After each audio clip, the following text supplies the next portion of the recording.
Chapter 8, Journalism from Information to Participation, Part 2. From event to public eye, how news is created. In the past 30 years, hard news has yielded to lighter fare. TV news is following print news trends with shorter stories and reduced coverage of politics and government. 40% of local TV news is now weather, sports, and traffic reporting. Although there are variations among print, broadcast, and journalism, the basics of reporting have remained largely the same. However, the means of distribution and the media platforms used to have changed dramatically. Journalists have long relied on particular news formats and news techniques of gathering, reporting, and presenting information to the public. They now have to carry not only a notepad and pencil, but also a video camera, photo camera, and computer to edit in the field. Gathering news, producing news, and distributing the news have all been impacted, and we'll talk about this a little bit more, but your chapter does talk about the ways in which the digital world has impacted how we gather our news, produce, and distribute our news.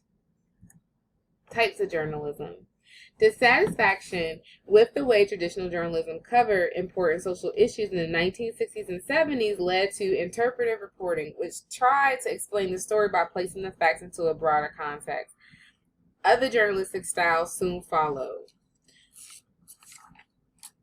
So we have Jon Stewart here from The Daily Show.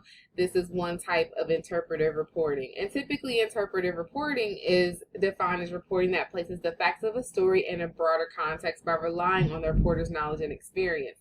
What's really fascinating about shows like The Daily Show is obviously they do so within a connotation that is somewhat funny but makes us think.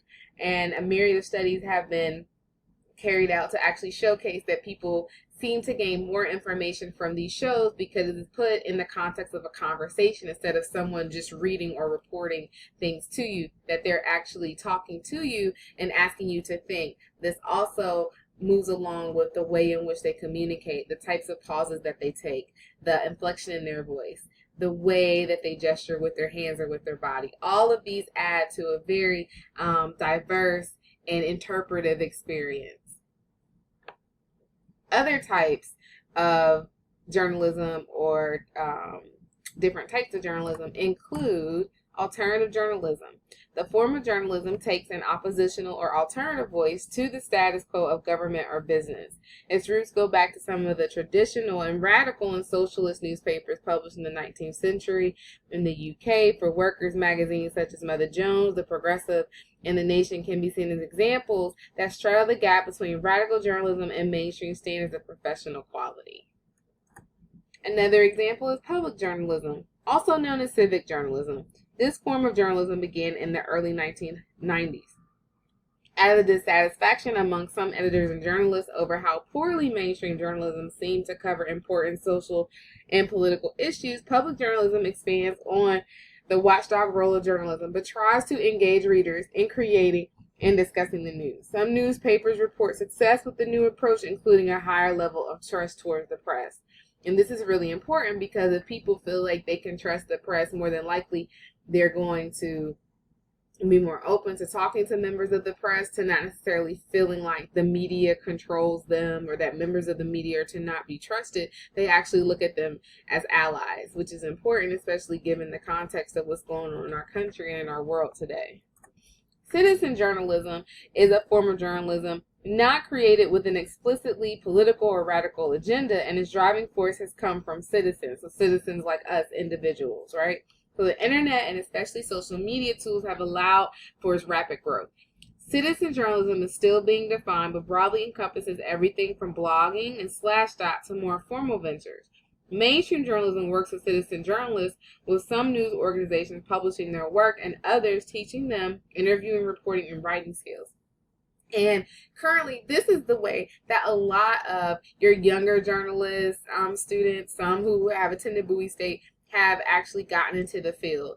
And the way in which they've done so is they've just started to report on things on their own. And what's really awesome about citizen journalism, or what some people call or describe as mobile journalism, is that it allows you to have it in your hand. You are using your toolkits, what you already know how to use to report on what's going on. And again, It aligns with public journalism, making you more accessible, making you more trustworthy, not looking as if you have anything else to gain. All three of these, though, traditionally focus on what we call the inverted pyramid. In the U.S., we use this to do the following. We put our most newsworthy info at the top, so your who, what, when, where, why, and how. Your important details, which your reader automatically focuses on, follows next. And then finally, our other general info, our background information. So in international spaces, though, they typically do something a little different. Some do follow this, others don't. So what's really interesting, though, is that we in the U.S. typically look for our news in this way, and when we don't, we usually get a bit confused. A lot of non-traditional periodicals and perspectives are seen using something different, but traditionally we use this in our country. Journalism in the digital world. Mainstream news organizations have been slow to adopt the digital tools available to journalists. With some media corps unwilling to subsidize professional training and a fear among some journalists of audiences increased power to communicate, journalists value the internet and the access to information it offers. Mobile devices, then, are invaluable parts of a reporter's toolkit in the field. This is just one example of a Student Mojo kit, so it would include a small tripod, a smartphone, a charger, a portable charger, your cords, your adapter pieces, your earphones. You may also want to have pen and paper along, but everything is mobile, everything is digital, and everything is real time. So this is extremely helpful if you're in the field reporting on something. And not only are you reporting directly, and say if you work for a news organization and you're sending that back, but you are going to be composing tweets, you may be linking it to a blog post, you may be putting something on Instagram. So everything is kind of happening simultaneously. And so it's so important that if you are participating in this journalism world, that you not only have the skill sets that we traditionally like to have as being good writers, as good storytellers, but that you are also media literate and you are also social media savvy. Some of the apps that Rob Montgomery from the Smart Film School suggests are these. Some of these apps you've probably seen before. So you think like Periscope, some of the other ones that you've seen, some of these you may have not. And so these are great for shooting and editing because they do give you different options for making sure that your stories and the content and what you're featuring actually comes out well and can be disseminated correctly and to the right audiences.